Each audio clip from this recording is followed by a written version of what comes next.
Hello students, welcome to study for civil services. मैं हूं आपका educator Kamlaksh Jha. And guys, hopefully आप लोगों ने प्रीवियस स्लाइड्स में दी गई इंफॉर्मेशन को अच्छे से पढ़ लिया होगा और आने वाले जो टॉपिक्स हैं आज जो पूछे जाने वाले हैं उनकी आप तैयारी करके आ चुके होंगे। तो फटाक से आपका टाइम ना वेस्ट करते हुए टेस्ट को शुरू करते हैं। All the very best. सबसे पहला क्वेश्चन आपके सामने आ चुका है। इन तीनों स्टेटमेंट में से आपको फटाक से बताओ करेक्ट स्टेटमेंट क्या है। मैंने आप लोगों से पब्लिक डेट मैनेजमेंट एजेंसी और पब्लिक डेट मैनेजमेंट सेल पढ़ने के लिए कहा था, तो शायद आप लोगों ने पढ़ा होगा और जिन बच्चों ने पढ़ा होगा तो पब्लिक डेट क्या होता है उसके बारे में भी उनको पता होगा। तो देखो गाइज, ये एक प्रकार की लायबिलिटी होती है जो कि यूनियन गवर्नमेंट के ऊपर हम लोग को देखने को मिलती है। यानी कि मान के चलो एक प्रकार का लोन होता है जो कि यूनियन गवर्नमेंट को चुकाना होता है और यूनियन गवर्नमेंट ये जो लोन है वो कंटिजेंसी फंड ऑफ इंडिया से पे करती है, चुकाती है। तो क्या ये कंटिजेंसी फंड है? जल्दी से बताओ। दूसरी बात, इस प्रकार के डेट को मैनेज करने के लिए सरकार ने पब्लिक डेट मैनेजमेंट एजेंसी को एस्टेब्लिश किया है और नीति आयोग ने पहले इस एजेंसी को अपोज किया था कि ये एजेंसी नहीं आनी चाहिए। फटाक से बताओ कि कौन सा इसका करेक्ट आंसर होगा। तो तीनों ही जो है वो इनकरेक्ट है। None is the correct answer, क्योंकि यहां पर कंसोलिडेटेड फंड ऑफ इंडिया लिखा होता तो ये करेक्ट होता, क्योंकि पब्लिक डेट जो होते हैं वो कंसोलिडेटेड फंड ऑफ इंडिया से चुकाए जाते हैं। दूसरी बात, इस प्रकार के जो पब्लिक डेट मैनेजमेंट एजेंसी जो है वो हालांकि अभी तक एस्टैब्लिश नहीं हुई है, इसकी जगह पर पब्लिक डेट मैनेजमेंट सेल हम लोग को देखने को मिलता है, राइट। तो ये एजेंसी अभी एस्टैब्लिश नहीं हुई है। तीसरी बात, नीति आयोग तो सरकार की ही है, गवर्नमेंट ऑफ इंडिया की ही है, रिजर्व बैंक ऑफ इंडिया की नहीं, क्योंकि इस जगह अगर रिजर्व बैंक ऑफ इंडिया होता तो ये स्टेटमेंट करेक्ट रहता, क्योंकि रिजर्व बैंक ऑफ इंडिया नहीं चाहती कि इस प्रकार की कोई एजेंसी एस्टैब्लिश्ड हो। रिजर्व बैंक ऑफ इंडिया का काम हम लोग को देखने को मिलता है, क्योंकि रिजर्व बैंक ऑफ इंडिया का ये काम है कि सरकार की बोरिंग्स वगैरह जो है उसको मैनेज करती है reserve bank of India, right. तो अगर ये बॉडी आ जाएगी तो रिजर्व बैंक ऑफ इंडिया का जो एक अधिकार है वो जो है वो शिफ्ट हो जाएगा। यानी कि डेट मैनेजमेंट वाला जो चीज हम लोग को रिजर्व बैंक ऑफ इंडिया के पास देखने को मिलती है सरकार की, तो वो शिफ्ट हो जाएगी, इस एजेंसी के पास चली जाएगी। हालांकि PDMC public debt management cell अभी स्टैब्लिश किया गया है। मतलब कहा जा रहा है कि reserve bank of India cell के थ्रू जो है वो सिखा रही है कि कैसे इनको ऑपरेट करना है, क्योंकि रिजर्व बैंक ऑफ इंडिया इतने सालों से डेट मैनेज कर रही है सरकार का, गवर्नमेंट ऑफ इंडिया का। तो उन्होंने कहा कि एकदम से अलग एजेंसी खोलने से बेटर है कि पहले आप हमारे अंडर सीख लो कि कैसे मैनेज करते हैं, बाद में जो है वो आप एजेंसी खोल लेना। बट अभी तो वो सीखने का काम आपको पता ही है फिर कितना लंबा चलता रहता है। तो ये वाला जो एरिया है गाइज, ये पब्लिक डेट मैनेजमेंट एजेंसी का, ये यूपीएससी ने इसको अभी टच नहीं किया है, या फिर सिविल सर्विसेज में ये एरिया टच नहीं हुआ है। बट अभी इस प्रकार की डेट से रिलेटेड चीजें हम लोग को ज्यादा देखने को मिल रही है, तो शायद ये टच हो सकता है। तो इसको ध्यान में रखते हुए मैंने आप लोग को ये वाला टॉपिक दिया था पढ़ने के लिए। होपफुली आप लोगों ने पढ़ा होगा, अच्छे से नहीं पढ़ा है तो और अच्छे से पढ़ो इस टॉपिक को। तो इसका करेक्ट आंसर होगा that will be none, right. Next की अगर हम लोग बात करें तो दोनों स्टेटमेंट में से करेक्ट स्टेटमेंट बताना है। आज की डेट में reserve bank of India government of India का इंटरनल और एक्सटर्नल डेट जो है उसको देखती है, उसको संभालती है, उसकी देखभाल करती है। गवर्नमेंट ऑफ इंडिया जो है गाइस, उसके पास पहले कोई रोल नहीं था डेट को मैनेज करने का, क्योंकि इसीलिए गवर्नमेंट ऑफ इंडिया ने प्रपोज की है पब्लिक डेट मैनेजमेंट एजेंसी और उन्होंने अभी एस्टेब्लिश किया है पब्लिक डेट मैनेजमेंट सेल, जो वही सेम चीज जो मैंने भी आपको जो है वो बताया था अभी। तो हालांकि शायद आपको आंसर मिल चुका होगा मैंने जो आपको बताया था। बताओ इसका क्या करेक्ट आंसर होगा। The correct answer is none. None is the again correct answer. Why none is the correct answer? क्योंकि गाइस देखो, यहां की अगर हम लोग बात करें तो जो सरकार के जो एक्सटर्नल डेट्स जो होते हैं, जो फॉरेन डेट्स होते हैं, दूसरी कंट्री वगैरह से जो सरकार लोन लेती है, उसको जितने भी एक्सटर्नल डेट हैं उसको गवर्नमेंट ऑफ इंडिया मैनेज करती है और रिजर्व बैंक ऑफ इंडिया सिर्फ इंटरनल डेट को मैनेज करती है एट प्रेजेंट, राइट। तो ये जो होगा वो नन होगा। तो इसलिए थोड़ी सी बारीकियों से आप लोग को चीजें पढ़नी। गलत हो रही है कोई बात नहीं, जिन बच्चों की गलत हो रही है, बाकी गलती से ही तो आप सीखोगे, तो गलत हो रही है तो उसमें घबराना नहीं है, टेंशन नहीं लेना है, ठीक है। तो ये आप सीख रहे हो, ठीक है, इस चीज को लेकर जो लोग, राइट। क्वेश्चन में पूछा है कि रिजर्व बैंक ऑफ इंडिया कौन से इंस्ट्रूमेंट का इस्तेमाल करती है, किस टूल का इस्तेमाल करती है मार्केट को कंट्रोल करने के लिए। मैंने आपको टॉपिक दिया था क्वालिटेटिव और क्वांटिटेटिव मेजर्स पढ़ने के लिए रिजर्व बैंक ऑफ इंडिया के क्या होते हैं। जिन्होंने ध्यान से पढ़ा होगा उसको इसका आंसर डेफिनेटली मिल गया होगा। और गाइज, ये जो टॉपिक है क्वालिटेटिव और क्वांटिटेटिव मेजर का, ये बहुत ही ज्यादा इंपॉर्टेंट है। हर साल इससे रिलेटेड सिविल सर्विसेज में क्वेश्चन आते हैं, चाहे वो स्टेट सिविल सर्विसेज हो चाहे वो यूपीएससी हो।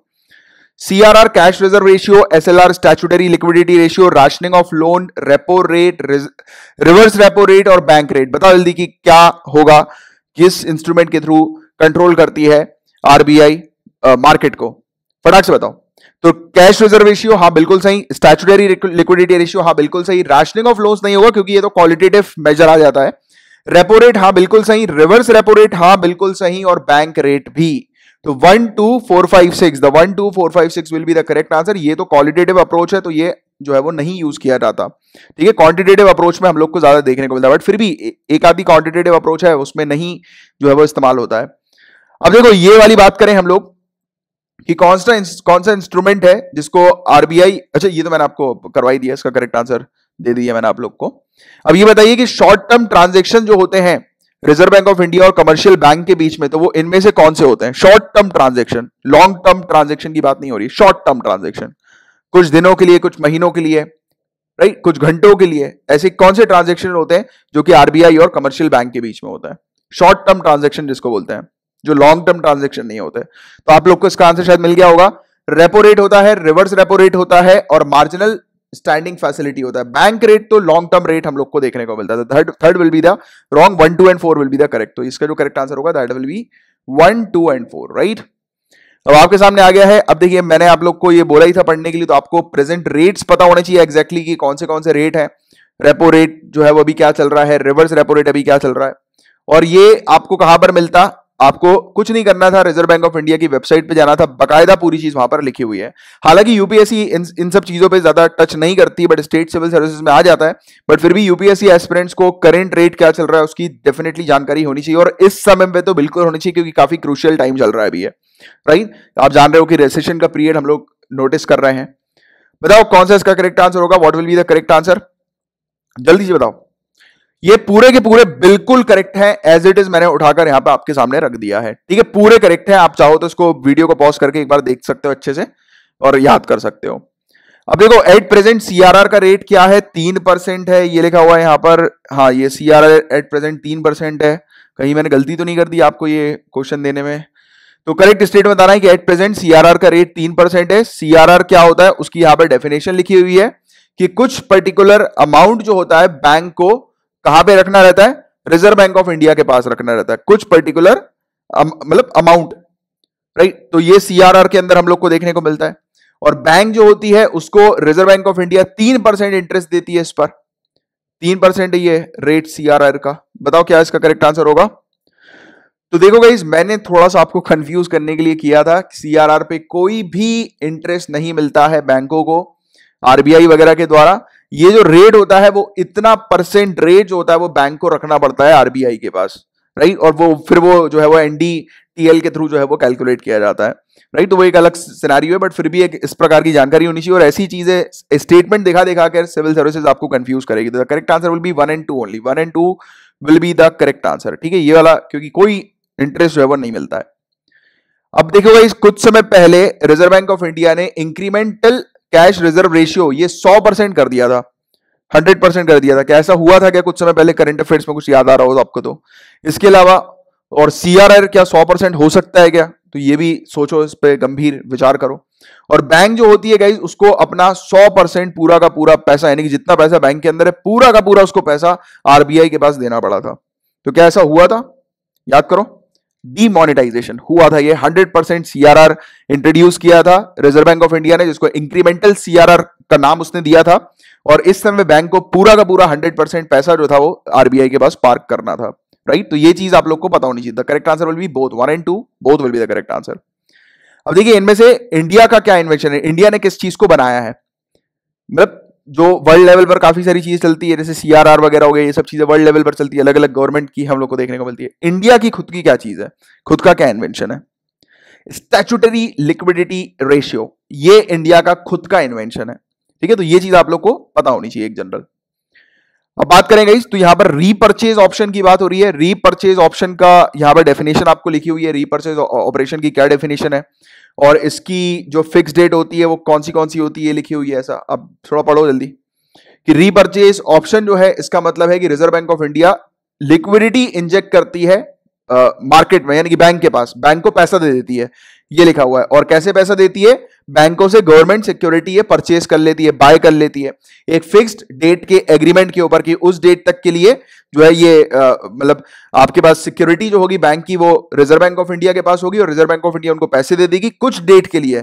फिर ये चीज रिवर्स हो जाती है, जैसे ही वो फिक्स्ड एग्रीमेंट की डेट आती है वैसे ही रिजर्व बैंक ऑफ इंडिया वापस कर देती है बैंकों को गवर्नमेंट सिक्योरिटी और उनसे पैसा जो है वो ले लेती है, राइट। तो ये रीपर्चेज ऑप्शन होता है क्या? इसके अलावा इसकी जो फिक्स डेट होती है वो क्या 7, 14, 28 या 56 दिन होती है? इसके अलावा ये आरबीआई क्या इन्फ्लेशन महंगाई को जो है मुद्रा फीसदी को कंट्रोल करने के लिए करती है क्या यूज? जल्दी से बताओ। Yes, the correct answer will B 1, 2 and 3, तीनों ही जो है वो इसके बिल्कुल करेक्ट आंसर है। ये रेपो रेट होता है, repurchase option is repo rate, repo का फुल फॉर्म है ये, राइट? पता होगा जिन लोगों ने ध्यान से पढ़ा होगा। अब देखिए इन दोनों में से करेक्ट स्टेटमेंट आपको बताना है कौन सा स्टेटमेंट करेक्ट है। रिजर्व बैंक ऑफ इंडिया को जो बैंकों को अगर रिजर्व बैंक ऑफ इंडिया से कुछ पैसे जो है वो मांगने हैं, बोरो करने हैं, राइट, उधार लेने हैं, राइट, और अपनी गवर्नमेंट सिक्योरिटी के अगेंस्ट, यानी कि बैंक जो है वो रिजर्व बैंक ऑफ इंडिया को गवर्नमेंट सिक्योरिटी देगी, रिजर्व बैंक ऑफ इंडिया उनको पैसे देगी, तो उसके लिए क्या बैंकों को 3 दिन पहले अप्लाई करना पड़ता है बोरोइंग के लिए। दूसरी बात, बैंक जो है वो फार्मर्स को ज्यादा रेट ऑफ इंटरेस्ट पे लोन नहीं दे सकती है, क्योंकि एग्रीकल्चर जो है वो प्रायोरिटी सेक्टर है जो कि आरबीआई ने डायरेक्ट किया है। तो कौन सा होगा इसका correct answer? The correct answer will be none. देखो पहली चीज तो ये है मार्जिनल स्टैंडिंग फैसिलिटी, आपने पढ़ी होगी तो आपको पता होगा, रातों रात फोर्टनाइट लोन जो है वो ऑफर कर दिया जाता है, रातों रात कुछ घंटों में तुरंत, क्योंकि बैंक को अगर पैसों की आवश्यकता नीड है तो कुछ घंटे का कुछ सेकंड में आरबीआई पहुंचा देती है बैंक के पास पैसा, राइट? तो ये चीज भी हम लोग को देखने को मिलती है, क्योंकि ये आरबीआई क्या करती है, बैंक को प्रोटेक्ट करने का काम करती है। अब कोई एकदम से बैंक में कोई लोन लेने आ गया, या फिर सॉरी लोन लेने नहीं, यानी कि अपना पैसा वापस मांगने आ गया, जो सेविंग वाला होगा बंदा जिसने पैसे सेविंग अकाउंट में रखे होंगे, उसने बोला कि वापस दो हमारे पैसे, राइट? तो उस समय पे ऑब्वियस सी बात है कि बैंक माना थोड़ा कर सकते, नहीं नहीं हमारे पास नहीं है, हमने तो लोन में दे दिया वो पूरा पैसा, जब लोन वाला जब ईएमआई वापस देगा या लोन भरेगा वापस तब मैं आपको पैसा दूंगा। ऐसे तो नहीं हो सकता ना। एक बार हुआ था आईसीआईसीआई के साथ बहुत पहले, कि मेरे ख्याल से शायद 2011 या 12 की आई थिंक बात है, तो उस समय आईसीआईसीआई के हालत खराब हो गई थी, किसी ने रूमर फैला दिया था कि आईसीआईसीआई जो है वो दिवाला होने वाली, बैंक बंद होने वाला, सब लोग अपने पैसे जो है वो बैंक से निकाल लो। 1 सेकंड में रिजर्व बैंक ऑफ इंडिया ने भर दिया था पूरा का पूरा पैसा, तिजोरी भर दी थी आईसीआईसीआई के पास। उन्होंने बोला था कि जैसे ही कोई भी आएगा पैसा मांगने तुरंत दो उनको पैसा। अब लोग आए पैसा मांगने, अपने पूरा अकाउंट खाली करने आए, बैंक को नहीं देना शुरू किया धड़ल्ले से, पीछे दिखा दिए कि भाई हमारे पास तो रखा हुआ है, जितना पैसा चाहिए ले जाओ वापस। तब लोगों को ट्रस्ट आया कि अरे नहीं यार ये तो रूमर है, किसी ने गड़बड़ी करी है। तो बिल्कुल सेकंड्स में आरबीआई पैसा पहुंचा देती है, उसमें टाइम नहीं लगता है। दूसरी बात क्या है गाइस, ये वाला भी गलत इसलिए होगा, एक तो एग्रीकल्चर प्रायोरिटी सेक्टर है, दैट इज करेक्ट, बट क्या होता है यहां पर वेरिएशन इन मार्जिन रिक्वायरमेंट, तो ये क्वालिटेटिव टूल आपने पढ़ा होगा। अगर कोई फार्मर आ रहा है बैंक के पास पैसा लेने के लिए और पैसा मांगने के लिए, और वो अपनी कंजम्पशन के लिए उपयोग करेगा वो, अगर, क्योंकि यहां पर देखो ना मैंने आपको क्या लिखा है कि फार्मर जो है वो लोन लेने आया, मैंने ये तो नहीं लिखा कि उसको एग्रीकल्चर के लिए लोन चाहिए, राइट? तो ये तो पहला स्टेटमेंट, यानी कि एक स्टेटमेंट के अंदर पहला वाला पार्ट अलग है, दूसरा वाला पार्ट अलग है, राइट? अब फार्मर आ रहा है दूसरे अपने कंजम्पशन के लिए, खाने पीने के लिए लोन लेने आ रहा है, तो उसमें तो आरबीआई ने डायरेक्शन दिए हुए हैं कि इस प्रकार के कंजम्पशन वाले जो लोग होते हैं, जो कंजम्पशन किसी भी चीज को कंज्यूम करने की, जैसे आप पर्सनल लोन लोगे तो आपको बताओ पर्सनल लोन काफी महंगा होता है, काफी रेट ऑफ इंटरेस्ट में आपको दिया जाता है। भले आप आईएएस ऑफिसर भी क्यों ना बन जाओ, बैंक आपके लिए भी पर्सनल लोन आपको हायर रेट ऑफ इंटरेस्ट में देगी, बट अगर आप हाउस लोन लेते हो या फिर प्रायोरिटी सेक्टर के लोन लेते हो तो उसमें आपको कम रेट ऑफ इंटरेस्ट में लोन मिलेगा, ठीक है? तो ये वाला डिफरेंस है, तो ध्यान से पढ़ना रहता है ऑप्शंस को, तब जाकर चीजें क्लियर होंगी, ठीक है? तो इसका correct answer that will be none only. और ये हो गए अपने 10 क्वेश्चन, और 10 में से आपके जितने सही हुए आपका स्कोर नीचे कमेंट बॉक्स में लिखकर बताइएगा। और यूपीएससी प्रीलिम्स 2020 की आप तैयारी कर रहे हैं तो आप इस 100 डेज के क्रैश कोर्स को जरूर ज्वाइन कीजिए, मैं 100% इसको रिकमेंड करता हूं। इस नंबर पर कांटेक्ट करके आप इस क्रैश कोर्स को ज्वाइन कर सकते हैं। एंड अगर ये टेस्ट सीरीज आपको अच्छी लगी है तो लाइक का बटन हिट कर दीजिए, और जितना हो सके उतना इस टेस्ट सीरीज को शेयर कर दीजिए, ठीक है? अब चलिए अब हम लोग मिलेंगे कल की अच्छे से तैयारी करके आइए। ओनली करंट अफेयर हमारा जो एक चैनल है टेलीग्राम का, डिस्क्रिप्शन पर आपको उसकी लिंक मिल जाएगी, वहां पर अगर आप उस चैनल को ज्वाइन करेंगे तो आपको डेली बेसिस पर मैं टॉपिक्स प्रोवाइड करा देता हूं सुबह 10 बजे से पहले, और रात में 10 बजे तक आप पूरे टॉपिक्स पढ़ते हैं और फिर यहां पर आकर जो है वो अपनी इवैल्यूएशन करते हैं कि आपकी तैयारी कैसी हुई है, ठीक है? चलो एनीवेज अब हम लोग मिलेंगे कल, तब तक के लिए bye bye, take care, have a great day ahead, Tata.